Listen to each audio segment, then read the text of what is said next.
Welcome to the Floor Academy podcast. I am your wonderful host, Kyle Hadeen, owner of Illustrious Hardwoods in sunny Mesa, Arizona. With me this afternoon is Bill Parker, coming back because I botched the first time, and he has been gracious enough to record this all over again. I'm sorry you all missed the conversation. It was fabulous. We're going to recreate it and see what we come up with. So, let's see. Tell a friend. Do me a favor. Tell a friend. Go out there. Go to the supply house in the morning when you're picking up materials. Tell the guy in line behind you about Floor Academy. Let him know how much it has helped your business, changed it, helped you become more profitable, more efficient, consistent. Let them know how the show can help them build their business and let them stop playing contractor and become a business professional. That being said, Bill Parker, who are you? What do you do? Why do you do it? Oh, who am I? It's a great question. Well, existential. Let's not go down that road. let's please. Yeah, let's not. That would go way off subject. A recovering installer. So I love it. I love it. Set tile for 30 years. Initially, I apprenticed in California. So I, humped mud and made cuts for about 2.5 years until my boss thought that I was, good enough to start setting tile. So worked with some really good guys, learned. They're all ex-union guys, so I had a really good base. I bugged the crap out of them, asking questions. Why did we do this? Why did we do this? It's like, I was that guy. Good. Right? So went off on my own after I moved to Colorado in 92 and set tile for 30 years and got an opportunity to get off my knees. Didn't really, I figured that I'd set tile until my retirement was going to be, I have a heart attack and fall over and, I'm dead and retired all at the same time. So, okay. I enjoyed setting tile, but, I was thinking, well, maybe I can't do this for the rest of my life. Right. And, had an opportunity to go to work for a manufacturer, moved over to the manufacturing side and, I'm technical part of it because I had a head full of useless knowledge, that I could share. So I, went to work for, an Italian manufacturer, for 3 years. And then, I've been with my current company, May will be 2 years. So, and I do this because it's a challenge. It's a different side of my brain. I didn't think I was burned out on running my company. I love setting tile, but the grind of running my company was getting to me. So my bride was like, "You need a challenge. you need a different challenge." And I was like, "Oh, okay." So, but I found that I really like this side of it, right? Where I can share knowledge, help people.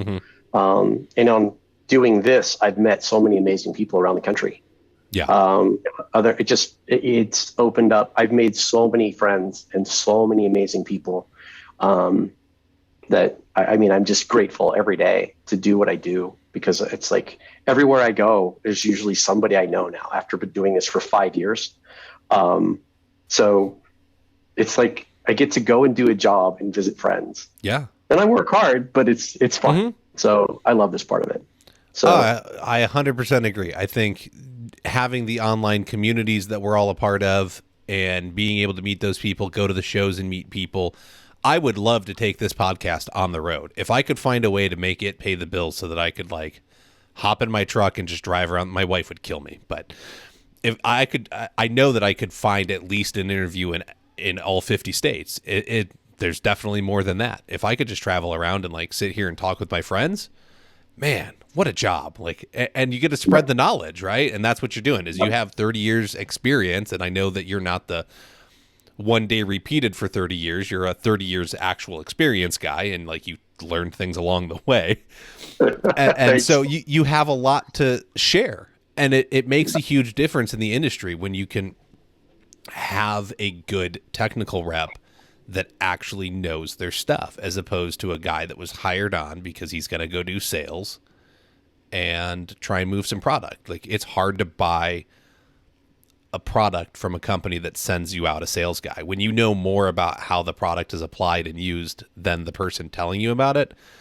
It doesn't make you believe too strongly in that product. And so I like what these companies are doing lately when they're out there hiring X installers and setters and things like that, and letting them use their sales skill from running their own company to go out and educate the population on how these things are actually going to make a difference in their business. It goes a long way in me actually believing in the product. Yeah, and coming from that side, I mean, there's a lot of great people that are doing this for different companies. You interviewed Marcus with Blanky, master tile setter, guy knows his stuff. Always willing to share. I mean, Kristen Blanchard makes me bring my A game every day. Sean Parker, Shannon Hofstickler, I'm like, man, I better bring my A game every day because, this is the people like that. I'm forgetting a ton of people, not just, on the rep side, but they're, every day they're out there killing it. And that's the bar at which everything is measured. And I'm like, well, I better keep up because I'll get left behind from some of these people. So. And they're out there playing for keeps. Like, this isn't just like I have to make money. Like, this is, I am truly passionate about the company that has hired me. Yeah. And I want to, I believe in what they've given me to put out there. And so I am going to go do this because I love it and I believe in it and I want to make it happen. And so when you say you got to bring your A game, I 100% believe it because they're playing for keeps. They're not messing around. Yeah. And it's, I think most of all of us get along, but it's, loving the company that you work for and the product that you represent makes all the difference. I mean, you can have all the knowledge in the world, but people will know that you're just talking about it. You're not passionate about it. So, and I think companies are smart to hire, installers that have, kind of gone through it, involved in the industry, have gotten the certifications and, done those things. I mean, there's so many that are like CTIs or, had their own companies and, looking for, maybe a different challenge. Right. Mm-hmm, mm-hmm. So it's not an easy thing to do, to travel and do this, but I love it. I really do. I get to come home every week and talk about my successes versus the grind of running my business before. So the tone in the house is a little bit better. There you go. And my wife is pretty cool. My wife just made the comment this week. How's your job going? I haven't heard you gripe all week. Like, what's going on? It's like, actually, it's not that bad, but it could be better. Then we had to get into that tale. But yeah, I can only assume it's a different tale when you get to come home and be like, I helped this guy be able to change his shower for the better because he was able to use the rapid recess equipment and actually do this awesome install, and as opposed to the client's down my back and they're breathing down my neck and I'm behind by 3 days and I don't know how I'm going to make it up and I'm working the weekend again. Totally different story. So, let's segue a little here. That passion for your company. So you had stated that you've been out not running a tile company for 5 years. However, you still own Elite Tile, and it's still an LLC and registered and operating. So you haven't done anything for your company in 5 years, but it still exists. What was why was that decision made to keep your company open as opposed to, well, I'm done, so let's shut her down? Well, it was, when I decided to take the rep job, the tech job, I didn't really think about it. I said, I want a challenge. And it's like, now what do I do? Right. And I had all these relationships that I'd made over 26 years. I mean, some of my builders I'd worked for at least 10. I had guys that had worked for me for off and on for 14 years, cycling in and out. But so I'm like, well, what do I do? And, I warrantied my work for 10 years. So that was what I used to bring to the table, right? I said, everybody else is doing 1, maybe 2. I'm like, I can do 10, and I felt comfortable with that after going and having to, tear out.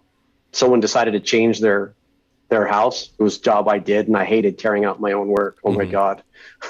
But I thought, it'll last. But I warrantied my work, and I thought, well, just because I decided to hang it up, these people paid me. I sold them a warranty. What do I do? Right. And I thought, well, what would I want?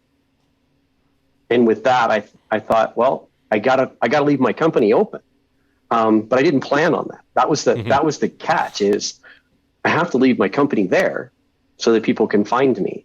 Right. Because my phone number's been the same for 22 years, but people, get new phones or things happen. And so my website's still there. My company still exists. People can still find me. But, and I had customers find me because they lost an invoice, and 10 or 12 years later, they're like, we've been waiting to get a hold of you. We want to do another job. I thought, well, I need to still exist. But I didn't really plan for it. That was, I'm like, okay. Yeah. So I wound things down. I handed off work to, guys that had worked with me and worked for me, introduced them to the builders. I handed off like 6 months worth of work that I had still on the books, which was hard to do. And, I'm still friends with these builders, right? They still call me and say, hey, you still happy? Still want to come set some tile? And I'm like, I'm flattered, that still happens. But, these are relationships with people, and I see them, at the store or at a concert or, doing something, I run into these people. So I didn't want to have to do the, they're so-and-so. So I wanted to back that. So it was, poor planning on my part, because I didn't plan on not setting tile, but I thought it really came down to what would I want as a customer. Well, I can't blame you, right? Like, one, you're passionate about what you did, but you were passionate about your company and what you promised your clients. And so, no, you didn't plan for it, but you've made it work so far. The company's still open. You still maintain that, that, like you said, you have the website and there's some insurance involved and the registration fees for the business every year. And, yes, there's some expenses, but in the grand scheme of things, are those expenses making you go broke? No. Somebody hearing this and wanting to be able to set themselves up going forward, obviously you can decide, what amount of money that's going to take you to run for 5 or 10 years or whatever kind of warranty system you're offering and honor your clients. And I think it speaks volumes about your character sitting there saying, I want to honor this in the most professional way possible, as opposed to, well, I just won't change my number. And if they need to find me, they can decide to dial the number that they used to know, and I'll deal with it if it happens, and it from the sounds of it, no one's called you. I mean, not that no one's called you, but no one's called you for a failed shower in 5 years. No. And I doubt. I'm doing pretty good there. So you got, hey, you're halfway there, right? Yeah. But I don't think that's what was happening to you to begin with, which is why you were like, I'll put a 10-year warranty. This is how I'm going to stand out, right? You believed in your work because you were hitting the industry standards and making sure that they happened. So you could confidently say, I'll warranty this for 10 years and I don't have a problem doing that. So yeah, most likely, knock on wood, you're probably not going to get a phone call, but I think it's honorable in presenting it as, hey, I really believe in what I do and I want you to feel confident in what I offered you. So let's leave this all on the table and make it easy for you to find me and communicate with me if you need to. You're not, it's not the guys we all read about, and the shower gets finished and the tailgate gets thrown up as the last tool goes in, and as soon as the taillights disappear, the tile starts falling off the wall. Yeah, the tail light guarantee. Uh-huh. Yeah, right. And I was pretty confident about all of that. Not that I never had a callback. I mean, I love hearing guys say, "Oh, I've never had a callback." It's like there's. I found, when there were little things on a project, like a customer would call you. It might be as simple as caulking, Mm-hmm. right? I mean, gosh, even going back before we're using like all silicone, right? On a backsplash, they put a granite countertop on these things, and you do your backsplash, and the joint opens up, right? And they're like, your tile moved. It's like, well, physics is kind of funny that my tile didn't float up the wall, that perhaps the countertop sunk, but you go back and redo, Mm-hmm. something like that. And when, you move to silicone finally, was less of an issue. But every time I found something like that, it was an excuse to go see my work, right? To see how I was holding up. But it Mm-hmm. was reconnecting with a customer, and they're like, "Oh, we're thinking about doing our next bathroom," Yes. Yes. or I would walk, be done with it, and they'd be like pointing to their neighbors, like, "This is Bill, with Elite Tile, and he's the best tile guy ever." It's like, well, they think so, which is awesome. I love people, wrote me checks with a smile on their face, right? You didn't have to, Mm-hmm. tussle with them. But I think going back, when you had something like that, a callback, and, it was just it got me more work, like just answering that call and taking care of it right away. I think that's what people were used to with me. So I had to get it off the list, because if I pushed it, it would just eat at me. It was like hanging over my head, and we all are busy. So I'm like, if I don't check that off the list now, Mm-hmm. I'll do that. But I thought, well, no one's called me for anything in 5 years, right? So that's pretty good, right? Yeah. No, no, nothing. And I imagine that I'm going to make it to 10. But there's the just in case, right? It might be silly now. And some people might go, "Oh my gosh, why are you even doing that?" It's like, well, you know, initially I left it there because I wasn't sure if I could do the technical rep manufacturing side. Mm-hmm. I mean, I said, "I'll give them 6 months." And my wife looks up at me. She says, "You're going to give them a year." And I go, "I'll give them 6 months." She's pointing out, she's 5 foot. She's looking at me going, "You're going to give them a year." I'm like, okay. And had I given them 6 months, I would have quit, because I was so horrible at my job when I first started, because you're going from something completely different. It took really a year for me to do that. I can So believe I it. thought, initially, I'm going to leave my company there, right? But then I also had it there for the warranty side, for my customers to find me, right? And they do call me, and people do reach out. I just end up handing that work off to other CTIs and other really good installers around Denver Metro, Colorado Springs. Depends on where they're calling from. So Yeah. yeah, I mean, it's also a source that I can. Customers were calling me for a reason, and they're usually word of mouth or referral, or repeat customers. So it's nice that I can sometimes hand jobs off to other installers. So No, it's not all bad. So yeah, I know. It's you built a brand that people trusted, and you continued to give them that trust as opposed to walking away from it. And then you've since been able to, hey, I appreciate it, I'm not doing that anymore, I'm over here doing this. Like, you can call Bob or Jim, and you hand them off to somebody else that is going to be reliable. The point you bring up about being able to go in a house on a callback, right? Like, you have to re-silicone something, or the grout cracked, or whatever reason they're calling you for, right? I have T-molds come loose from the glue. Like, it happens. I'm human. yep. I'm like you. I don't want it weighing on me. If I have to run out at the next day after the project, like, I don't want it on my plate for more than a day or two. Otherwise, it's just annoying me, and I need, like, it's a quick fix. Like, let's go get it over with. But I get to get in front of them. Let's go have the conversation. How have you been? How are you doing? How's the dog? How are the kids?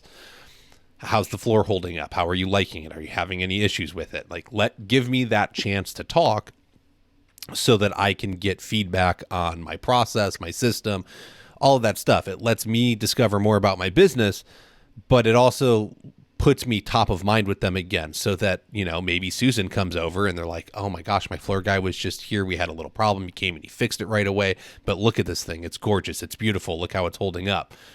That's where that word of mouth is going to come in. If you're not going out and trying to reconnect with your clients, it's insane to me. I send out Christmas cards every year. Just right, super easy. It's an excuse for me to be able to take family pictures and have it be a write-off. But then I get my wife gets the family pictures every year. I get a card to send to all my clients, and so Awesome. I get to send out this card. Just, hey, Merry Christmas. How you doing? One of my clients sent me a card back, and it got here late, obviously, because until they got my card, they didn't have me on their list or anything. They're like, we love getting the card every year and seeing how your family's grown. And like, they wrote like a really sweet message. We're saving up to have you come back out and do another part of the house. And I was just like, that's really cool. So like, it's the little things that can go and keep you top of mind.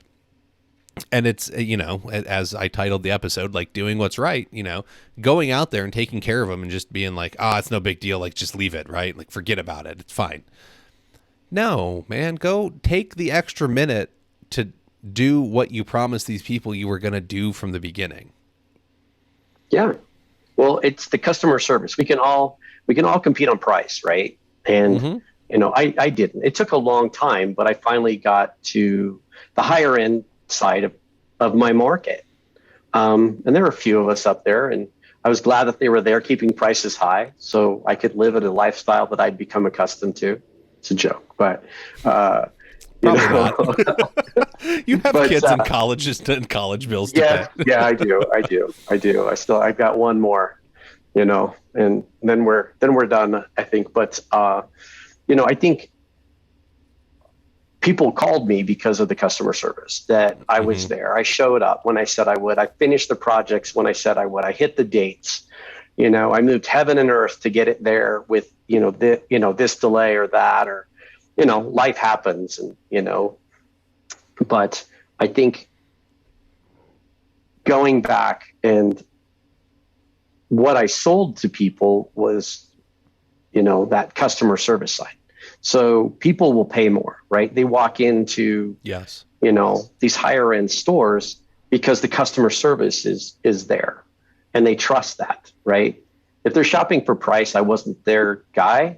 So, you know, I was fortunate enough to have the customers that I wanted, you know, and they paid me what I wanted. But with that, you know, I had to make sure that I delivered a much higher product than everybody else. And I enjoyed that.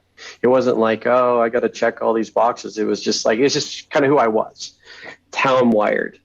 And, you know, if anybody knows me, I don't play poker. You know exactly what's going on with me. I just, you know, I'm a horrible liar. And so, you know, from an early age, my parents would just look at me and go, okay, is that the best you can do?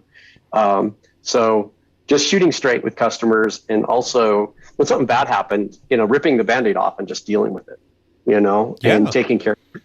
And that's why I just wanted to, you know, make sure that these people were taken care of, because I did big projects. I mean, some of my projects my biggest project I was on was 20 months. Jeez, I can't. 5-6 days, man. I'm done. Right. So, you know, you get to know these people pretty well, and their kids, and, you know, they're showing you their homework every day, and you're letting the dogs in and out for them. And, you know, I was fortunate enough to work for people that I really liked. You know, not every customer was that, but they were more like friends. So it's like, well, what would I do for my family, for my friends, and just doing the right thing? Because we all know what it's like to want to avoid that hard conversation or not doing what's right. Not that I'm perfect, because, you know, I didn't get here because I was born that way. It's because I took it on the chin, you know, not knowing better. But I thought, well, I'm a professional. They paid for a product. I needed to do that. So, Well, the conversation often comes down, you get, once again, you can go in these online groups and the conversation oftentimes becomes, how much are you charging? How much are you charging? And everyone sits there and they start touting off, you got to follow the industry specs. And it's all about these hand skills. It's all about these, go get certified. You can charge more. This is true. You do need hand skills in this business, whether you're a tile setter, a carpet guy, a hardwood guy, whether you're clicking plastic together like myself, like whatever you're doing, you need some hand skills. That is very important. And if you have good hand skills and you can start doing some custom stuff, you can charge more.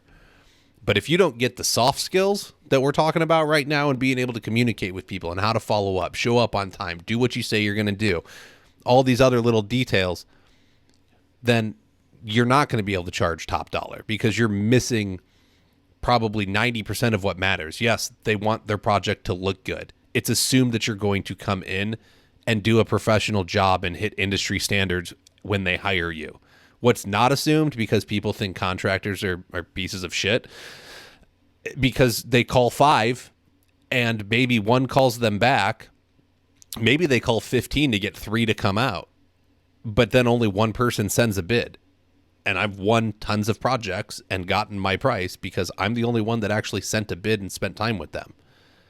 And so these little soft skills of doing what you say are going to actually let you command more money than the hand skills per se. Like they go hand in hand, but you've got to combine the two to really get to that top tier of being able to be at the highest in your area. I think if you're not delivering on both ends, then you're missing it. Yeah, no, that's true. There are a ton of guys that will just charge more, right? You hear that. It's like, oh, just charge more. And it's like, well, yeah, you should. I mean, there's a time date stamp on our bodies. Trust me, I've been out of it for 5 years. I still hurt after 30 years and, over 48,000 hours in what I do and, or what I used to do and, over 1 million feet of tile. And there's some guys that they're like done 10 times that. I was just not fast and it was always custom. I was the guy, I picked my poison with, if you can dream it, I can do it sort of a thing. And it was always, I'm wondering, why do I keep doing this to myself? But it was, some pretty amazing projects that I got to do. But just charging more isn't just the way to go, it's, and I think you have to put in time too. I mean, there's a lot of that has to be learned. Mm-hmm. Some people are better at it. I was stubborn. I was horrible at running my business. I was a good installer.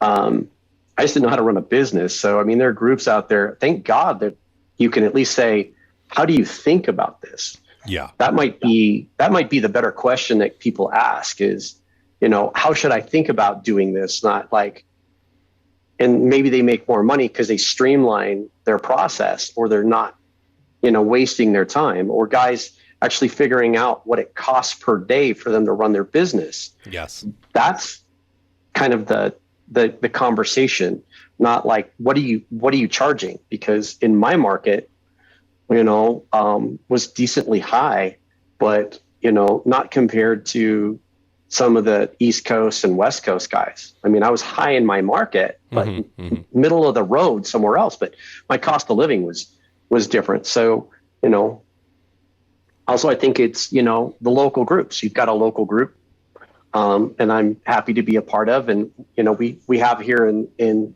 the Denver metro area, and helping raise your market locally and helping everybody that way, I think is a good way to go. But, I mean, going back to just those soft skills, some guys will never get it. Mm-hmm. But some guys, I know some people that run amazing companies and they're okay setters, but they were so good at knowing the other side of it. I'm like, what do you do? I'm like, I'm not even halfway smart, but there's a lot of great knowledge out there, but I just think it's the way, I guess, I'm not saying you have to like put in your dues, but you kind of do. Oh, yeah, for sure. For sure. I I look back when I was 10 years in and I thought, how did anybody pay me for the work I did at 5 and 6 years? And when I hit 20, I thought the same at 10. Mm-hmm. And when I hit 30, I mean, I was always trying to improve what I did. And the industry changes and standards change. And, that's trying to do that and staying up on your qualifications, right? And going to these extra classes and getting all this training that's available now. And then the ability in these groups to have a conversation and about a different way of thinking about doing their job, the soft skill part, because charging more money, it's like, yeah, you can do it. But if you don't deliver, you're just going to have, you're going to have problems on that project, right? You're going to have some very upset people. That's for sure. Yes. Because now they feel cheated. That's the thing, is a lot of times that the funny thing is everyone's like, how do I know I'm pricing myself out of the market? Well, when you don't close enough jobs to pay your bills, that's when you price yourself out of the market. But I don't want to rip people off. If you deliver on what you tell somebody and they agree to the price, you didn't rip them off. They've agreed that that's a fair price. Correct. I may not be able to sell a lot of 1,000 square foot luxury vinyl plank floors for $1 million. In fact, I probably couldn't sell a single one, but I can darn well try. And if I sell one for $1 million and it takes me, if my average income right now is a little over, low six figures, like if I sell one, I'm good for like 8 years. I don't have to work for 8 years. I can just coast. But it's probably going to take me 8 years to sell another one. Well, keep swinging for the fence. But but that's the point. But could I, would I have a better chance of selling 10 at 100,000? I learned this thing recently of like move the zeros. So, I can sell 10 at 100,000 or I can sell 100 at 10,000. Like now, but that's a more realistic number, is 100 at $10,000 a piece. Like that's a pretty decent sized floor project between labor and material. So yeah, you can start playing with your numbers and have these things, but man, you want to talk about needing some good soft skills. If you want to try and go sell one floor for $1 million, you're going to need some really good soft skills. I want that one on live. I want to see how that happens. But, and I would say the guys that are listening to this, it's like, what should I charge? If you're closing 100% of your jobs, you need to raise your prices, right? I ran crews of guys, and my averages were pretty high. My reputation was there, but I didn't get every one. Correct. I also lost projects to some of the higher end guys. It was not a matter of dollars; it was a matter of timing or a better fit, personality. I never had a problem with that. I never thought that it was. And I'm friends with these guys now, right? And some of them I never even met till I hung up my trowels. I never thought of them as like competition, right? It was other good guys in the market doing great work. And again, having to bring my A game every day. The guys that I hired were good guys. I paid them well. I brought my A game every day, but I knew with these guys that I had working with me, I needed to be on my game every day because it's like they were, I was going to get smacked down. So, with that, I wanted to give the highest product that I could. And with that, people paid me pretty well. I got my kids through college and, one to go. But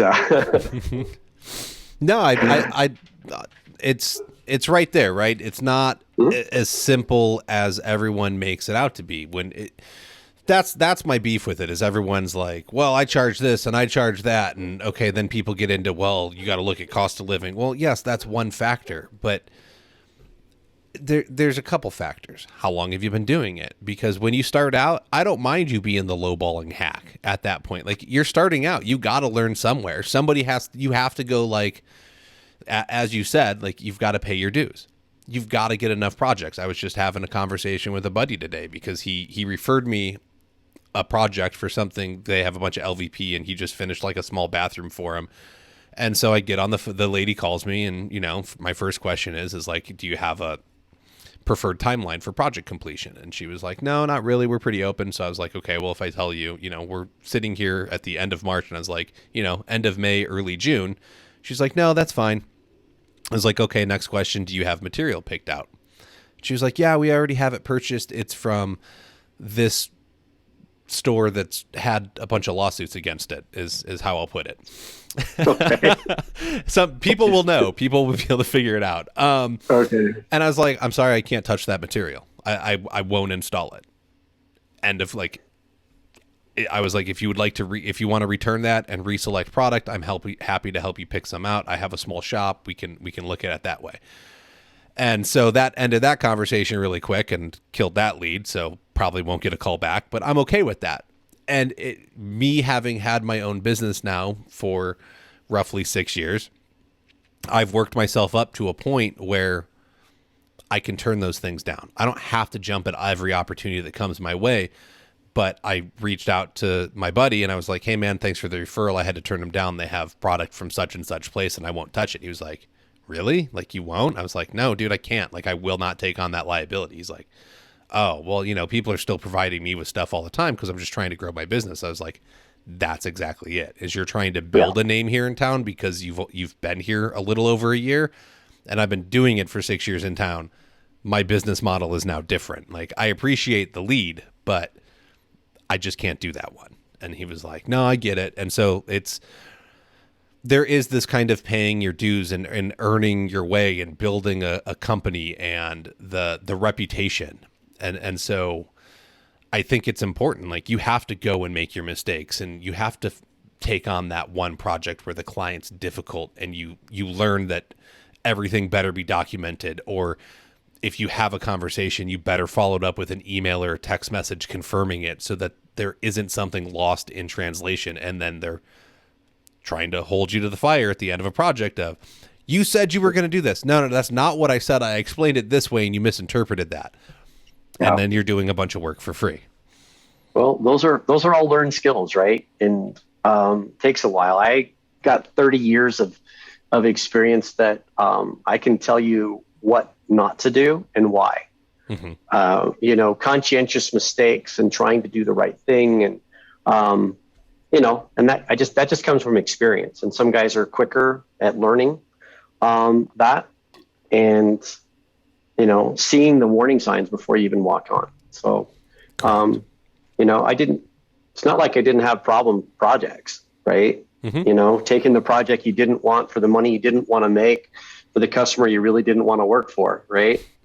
And you and I had this conversation, and then all of a sudden you do get the phone call for the project you want, for the money that you really should make, for the customer you absolutely want to do the work for. And you have to say, I can't. I'm in hell right now.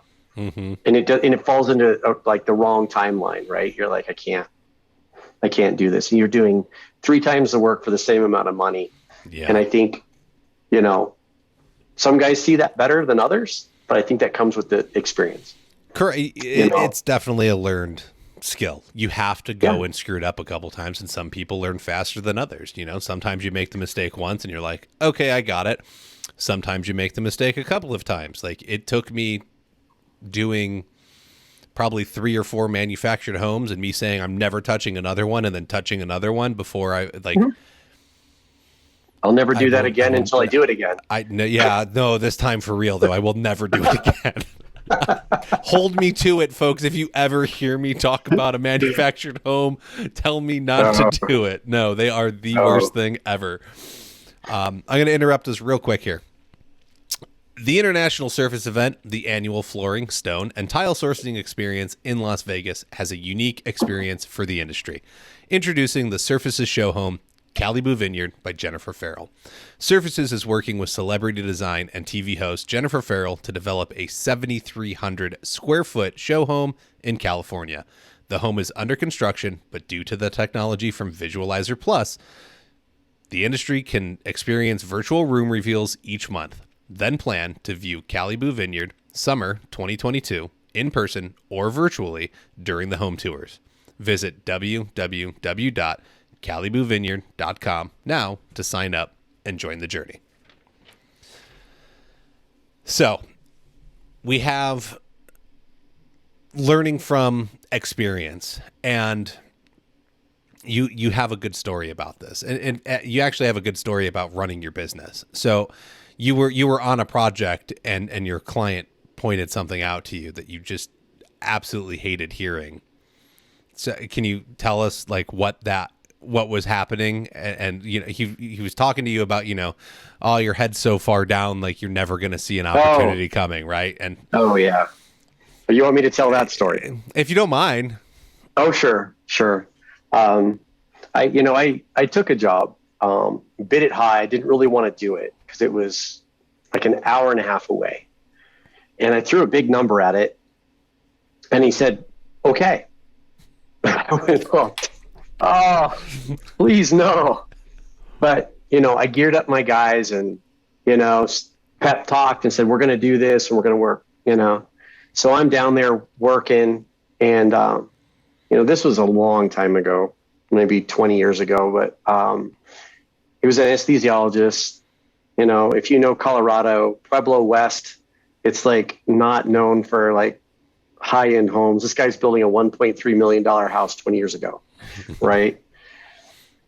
Doing all this work, and he looks at me, he says, Bill, you know what? You're never going to be rich. And I went, what is that? I'm like, I'm working. I look up, I'm like, what does that mean? And he says, your head's down working so hard that you'll never see an opportunity coming. And oh my God, I lost it. I mean, I like threw my tools down. I mean, I usually don't lose it. And I'm like, this guy's like totally insulting me, right? Mm-hmm. Telling me that I'm dumb. And I was telling my guys, pack our stuff. We're out of here. I'm out there just fuming. I can't even say the words that were coming out of my mouth, right? Because, and then I thought, you know what? Why am I so angry? Right? Because I don't think, that guy wasn't, he didn't say it with malice, but it just hit me so wrong. And I went, he's right. Mm-hmm. I've got my head down, working so hard, pushing so hard that I'll never see an opportunity coming. And that for me was one of those epiphanies, that aha moment. And now I didn't know how to not do that, because I do know how to work hard, but I had to figure out how to do that because I knew he was right. And so that was a huge lesson. I'm so grateful that he had said that, because, I would probably made another, like a decade of mistakes, mm-hmm. And not seeing opportunities coming. Well, I think that goes into this, like doing what's right for people. Is we get, as entrepreneurs, we get so caught up in building this dream, building this business, making it happen, finding the next project, trying to bring on employees. Now I've got mouths to feed. So now I've got additional pressure, and I got to worry about them, and I got to hustle. If you want to do what's right for people, you need to learn how to step back and take a look at the business from the 30,000 foot view and say, how can this run more efficiently to make more people happy? Because it's not just about you being happy, which if you're constantly working and grinding with your head down, you're not going to be. I'm sorry. It's just not going to happen. Yeah. But your employees aren't going to be happy. Your clients aren't going to be happy. Like, there's better ways to serve people. And so you've got to be able to find that time to step back and start looking at the business more objectively and making the changes to run it more efficiently. And that's not going to happen if you're not putting in the time to work on the business and you're only working in it. And was there a better way this anesthesiologist could have told you that? Probably. But he got his point across. You figured it out. You know what? He probably said it exactly the right way, the way I needed to hear it for me. I don't know. I mean, could he have been softer about it? Maybe. But I might not have heard the message. Mm-hmm. Mm-hmm. So, I was stubborn, and, I kind of needed that sledgehammer to the side of my head to kind of wake me up. Because sometimes you just really get tunnel vision, and you're in the trenches, and you're not, like you said, at 30,000 feet looking down and saying, hey, or stepping back and even like looking at your work. That was one of the first things I was taught was get up, get back, look at your stuff, just make sure that you're not putting a pattern in or, that everything's still straight. And, I got away from that and the pressure of running my business and I had 2 guys at that time, another setter and a helper, and, like taking on all this responsibility of making sure these guys can feed their families, correct, pay their rent or their mortgage. And, and I knew how to get work. I knew how to do work, but I didn't know how to run my business. And because of that, I went, oh, I see. I'm like way, way too close. I mean, I was an employee in my own company. I was basically building a paycheck. I wasn't building a business. Mm-hmm. I always thought that I was building a brand and not a paycheck at the end of the week, but my actions weren't that. My head was saying that, and I would tell people, I'm building a brand. Say it to myself, but it was knowing how to do that. So again, going all these groups, you can at least have conversations, with installers, or you can message people that you feel, you want to emulate. Because, I talk to these, some of these guys, that, man, I wish they're brilliant, right? I'm still learning things of what I did wrong running my company, talking to these guys now, because they've got it figured out and they're young. And it's like, it makes me happy to see these guys and gals, really running a great business and setting the standards high and, lifting the industry, and delivering a high quality of work to people because, our industry's taken it on the chin. Sure. I mean, flooring overall. I mean, we have so many products out there now, right? That people can choose from. But I was a tile guy, and there was a lot of times when people were saying, well, tile sucks because people didn't get the training. They didn't know what they didn't know. It was the joke of, I told you this. It's they didn't have 25 years experience. They had 1 year of experience 25 times. Yeah. And that's what you were alluding to earlier. But excuse me. It's okay. If I'm boring you, let me know. No, this is, I don't know. I don't know why Saturday. It is, man. It's Saturday, but I turn on the camera and I just like the yawns kick in. And I think it's just because I'm sitting still. But it's not, never the guest. It's my own issue. There was somebody that was like, I'm going to start calling you out every time you yawn. I'm like, oh my gosh. You need to stop doing it. It makes it look like you don't care about your guests. I'm like, no, that's not it. No. That's my thing is, and I appreciate the opportunity to do this. But for me, it's like, I'm nervous enough just having this conversation, knowing that it's being recorded, that I'm not going to yawn. Well, maybe that's it. Is I've settled in after like 2.5 years now that it's a little bit easier. I won't lie, I still get nervous, but it was a little baby yawn. So I'm sorry, I called you out. It's fine. So we've got I think what these groups are doing is great.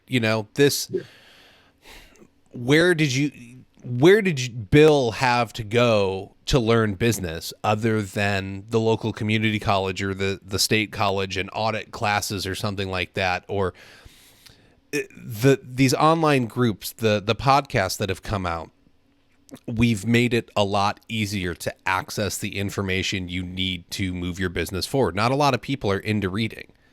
That's just kind of the way the world has gone, sadly. And so they're not reading, they're not talking with other businesses in their area and having groups formed. And so that's been a side of the industry that's been lacking for years and years and years and years. And it continues to, it's made the industry worse because somebody's now you're not learning the hand skills, but you're not having the business skills. And so you teach the next generation, and they don't have the hand skills, and they definitely don't have business skills, because that's why they think that, oh, well, you're paying me, $15 an hour, $20 an hour or whatever, right? So $20 an hour, 40 hours a week, you get an $800 paycheck. You see that the installer running the company's getting a $5,000 check, and you're like, well, I can go do it for $4,000, and that's, $3,200 more. Yeah. So I'm going to go do that. Well, now you done screwed it up, because that guy was struggling to pay you $20 an hour because he should have been charging $6,000 a week so that he could pay you $25 an hour. You'd have been a little bit happier. But now you're out there only charging $4,000, and you're going to bring a guy on for $18 an hour, and he's going to see his paycheck and be like, well, I want the $4,000, but I'll go do it for $3,500. And it just keeps perpetuating. And now we're in this thing where we're at, where no one has any business skills. Most people aren't learning soft skills. They're hardly learning the actual hand skills. What do you think is going to happen? And so sadly, it's easy to be a standout if you even halfway care about what you're doing and try and learn some skills. Well, you alluded to it earlier, where you're the only one that did the job. I answered my phone, and I would ask people, why did you pick me? And it's like, well, we felt like we could trust you in our house, but it was mostly, you answered the phone, you gave us a bid, it was professional, you answered all of our questions, and moving on. But it's like, how did I learn these things? When I first started, I emulated my first boss. His name was Kevin Harper, Southwest Construction Services out of Mission Viejo, California. One of the nicest guys. I mean, he would go, Bill, bring your surfboard, and he'd pay me for the day to go surfing because he didn't want to surf by himself. So it was, very cool. All right. Very California. So, yeah. It was, so, at lunch every day, I would eat my lunch while I was a helper, running around, eat my sandwich, everything else. And then we worked on the coast. Like almost every house we did was right on the beach, and I would just go grab my board and surf for lunch and then come back and do that. It was horrible. Right. But I liked the way Kevin did it and the way he treated us. So, he always paid his guys, and he always took care of us. And so I learned that from Kevin. I didn't learn the business part of it, but I learned how to treat your guys, right? You paid your bills, you paid your guys, and I know that he had to take out home equity lines of credit because people didn't pay him, so he could pay his guys. Yeah. And I went, wow, so I learned that, but I didn't know the business side. So I didn't even join these groups until right before I got off my knees. I didn't even know that there was Facebook groups. I hate social media. I mean, I do it, but I liked being private. I mean, I'm an extrovert, but I just didn't feel like the world needed to know everything about me, right? If we sit down and have a conversation, I'm an open book. I think people that know me would agree to that. But the groups didn't really help me. They've helped me after the fact, and then for me to give advice because I heard it somewhere else from someone smarter than me. But I went to some of the other installers that I knew and worked around and say, what do you do? We used to get together, once a month, for like an early dinner. We just go hang out and grab a bite and go, hey, what are you struggling with? Yeah. What are you doing here? What are you doing there? I'm running into this. So, by process of elimination with, a couple of other really good installers that I knew, we did that. And I also talked to the builders. I mean, I was fortunate enough to work for some really good guys that did some really great work. Literally turning an invoice the night before because I just got to get invoices out. And the next morning, the guy would hand me a check. I mean, I'm like, how do you do this? And he's like, well, and they told me kind of their process of, they vetted people. They had, non-refundable deposits. I was like, what is that?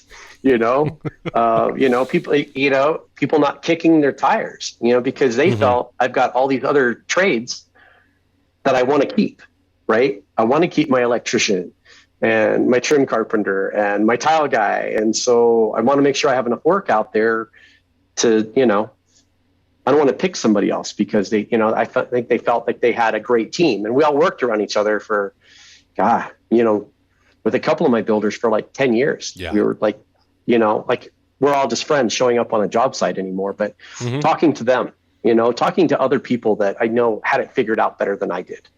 I wasn't afraid to say I didn't know.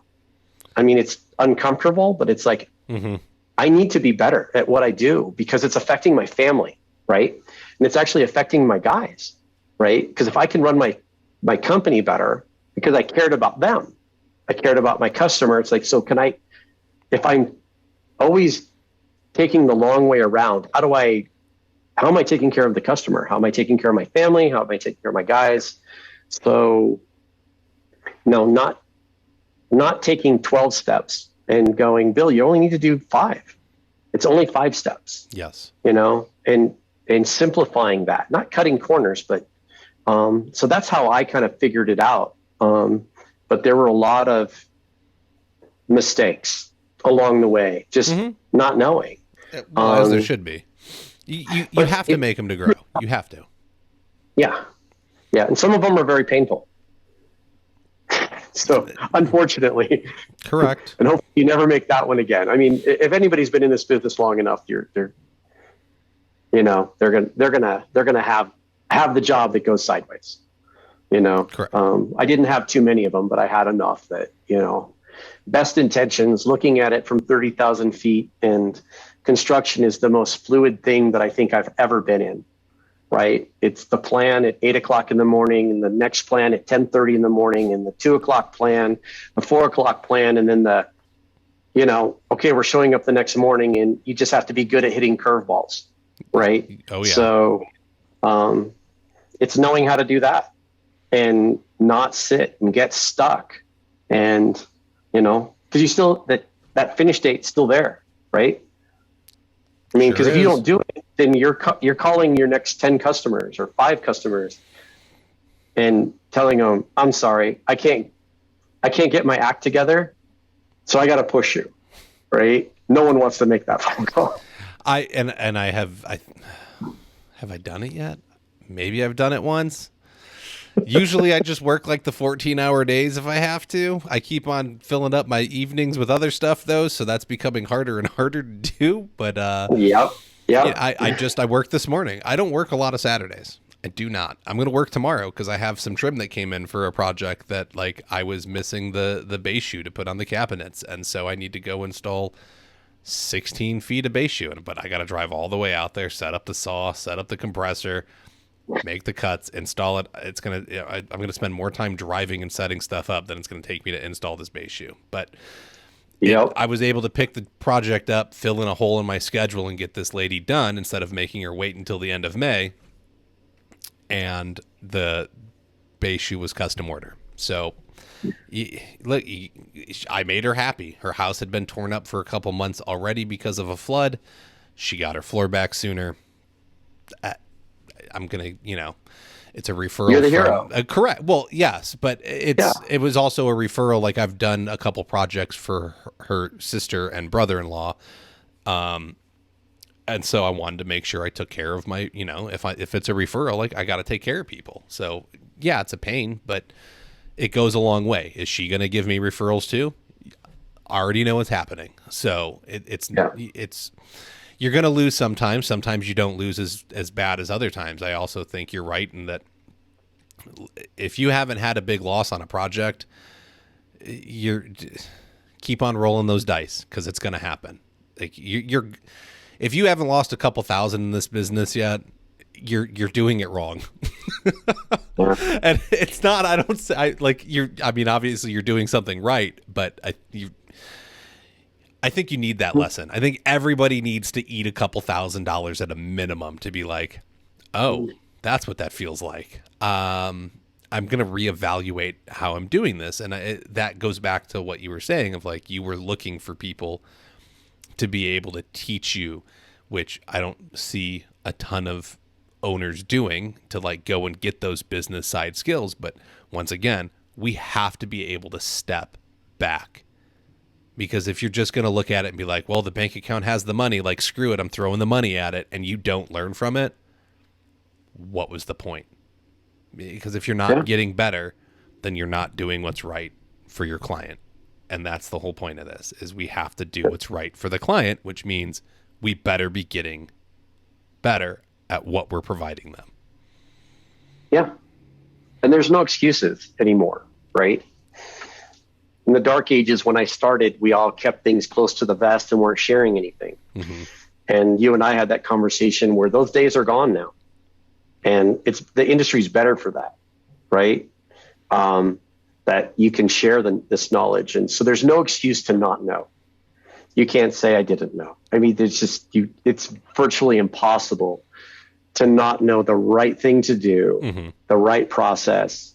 There's so much available to you. I mean, I work for one company. If you want to talk, people want to know about, curbless, my company, that's all we do, right? So even if you don't use our product, if you just want to wrap your head around it, that's the thing. But every manufacturer has great people, right? And there's a lot of guys that just own businesses that I don't know how they get any work done. They're answering questions, mm-hmm. To guys because they believe in making people better, So, and with that knowledge, hopefully you're doing those right things and you're delivering a better product. And, maybe you think ahead further of your retirement, I think, and I might be saying this wrong, but Phil Green, I think, says, I think I should give a lifetime warranty now because I think, he's in his 60s, right? And so, you start thinking, well, okay. Yeah, it's like, watch that'll bite him. He'll live until 105. Well, I hope that he does. I really hope that he does. But you know what I mean? It's like, I think that was a joke that he said, and forgive me, Phil, if I misquoted you, but, but I think, this all started with, a conversation with you saying, wait, you kept your business open mm-hmm. for this reason. And you're probably going to ask me, what would you do or what would you advise? It's like, plan ahead for that next step. There's a lot of guys that are saying, I want to move over to, the rep side. These companies are growing. When, an estimate is like 20% of the installers are using systems, 80% mm-hmm. are not, right? So the pie is going to get bigger, right? All of these companies, there's a lot of room for growth, and these companies are going to need qualified people, but it's not the easiest thing to do. But if you're in a company, what do you do? What do you do with that warranty? What do you do with your customers? I felt good handing them off to good guys, my builders. But not everybody has that. There's a lot of like one man, one woman shows mm-hmm. that are doing the work, right? So, how do you do that? I didn't know how. I'm still figuring that out 5 years in, and grateful that I haven't had a phone call, but it could happen, right? And yes. I would go fix it. Mm-hmm. And because of the relationship that I have, I wouldn't be begrudging. Honestly, I'd want to know what I did. Yeah. Right. Well, you care. Yeah. But it's just maybe thinking about if you're moving to that next thing, what do you do? I mean, not everybody needs to do that. And there's no judgment for me. It's just like, for me, I just thought, man, I run into these people all the time. I had long relationships with everybody I worked for. So, man, it's just the right thing to do, but not easy, right? Because it does cost me some money, mm-hmm. To keep everything open and insurance there. And, people have made the suggestion. It's like, well, I would just pick up insurance. It's like right before, like, I don't know how to do that. And I would need to fix it before I got approved for the insurance. Right. So, yeah. I backed everything off. It's like, I don't have the coverages that I had before and everything else. But I'm thinking if I have to go do a repair, I don't want to walk in, not, right? Because it would be everybody else on the planet would be lucky, and I would be the one that something happened. Correct. Yeah. I mean, you can plug in a tool at short circuits and catches the house on fire. You can't put it out. And now you burn down their house. Yeah. How do you cover that? You don't. You can't. So yeah, no, I'm with you. It goes to in the other conversation we had, and we haven't hit on it in this conversation yet, is you had a saying, if you have to ask me, you already know the answer. So if you're second guessing a decision that you're making, you already know the answer because you're second guessing it. So just go do it the way that your like inner self is telling you that the right way is this way. And you wanted to move on from your company and pursue a different route. And your decision was the right thing to do is keep it open, because I'm sure you were back and forth, but you probably second guessed yourself 100 times and you were like, all right, fine, I'll just leave it open. Yeah. No, and that is true. I mean, I used to tell my guys, if you have to ask the question, you should already know the answer. And that worked for me too, right? It's not always easy. I'm not the most righteous guy, but, you're right. For me, it's, should I keep it open? Like, well, yeah, actually, I guess I should. I didn't know. I didn't plan for it. That's maybe what someone would get out of this is, moving to that next one. But yeah, I think it was a good philosophy for my company is, should I pick that tile up? Should I reset it? Is that cut good enough? It's not. It's just not, and, and I think everybody knows that. I mean, most of these people that are involved in the industry and in these groups, man, they are so good at what they do. But maybe this reaches, some of the newer people coming in, or some of the people that are looking to exit, right? And my sons didn't want to take over the company. They were like, I'm going to college, Dad. They worked for me in the summer and weekends for money, and, they were like, nope, going to go get that engineering degree. I'm going to work smarter, not harder, because that was something that I told them all the time was, to work smarter, not harder. Yeah. And they saw me breaking my body, because style's hard. There's a time date stamp on it. So hopefully guys are, charging a fair amount, know what they're charging, have good customers. And if you have that, then you're not working as hard. You're getting those jobs and making the money you should. And you're not grinding, and you're not working Saturdays and Sundays. And, then your head's down and you don't see the opportunity coming because the schedule's killing you. Right. Yep. And when I started taking weekends off, the work's still going to be there. But for me, it was a way I thought, well, my builders do that. My customers do that. They go on vacations. They take the weekend off. They go to their kids' games. And I was trying, but it's like, I always felt like I was, had to choose one or the other. And I'm like, what am I doing? Right. But when I started taking that weekend break, and mentally, one day wasn't enough for me. Right. Then I was refreshed. I really got more done Monday through Friday than I did working, 6 and 7 days a week, because you just get into the grind. It's like, oh, I'm just going to go in for a little bit. And sometimes you have to. I get it. I did. But to always do it, then, you need to maybe change some things up. Right. So if you're taking the job that you do want for the money you should be making, right, and you're more productive during the week, and then you have time to look at your business at 30,000 feet, and you can deliver that quality. You're not trying to race to the end of the schedule because you're inefficient, which I was. I mean, I made money the first 10 years in business out of sheer determination and stupidity. I got lucky. I should have been broke, but I was out punting my coverage. You know what I mean? And that was a lesson, right? So those other skills that you need to do. So Go and get them, folks. They're out there.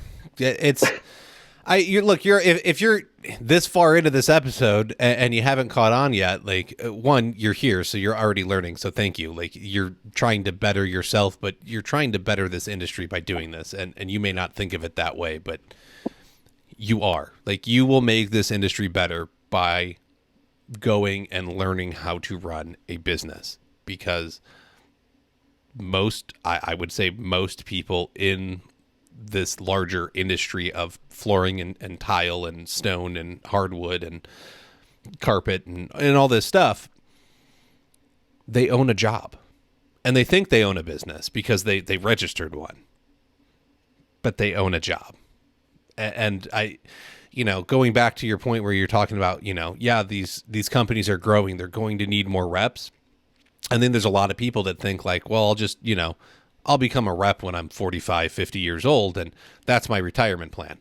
Well, you're not going to be able to build up enough retirement money in that 401k in like 15 years. Like, it's not going to work out that way. I can run the numbers for you. It's really easy.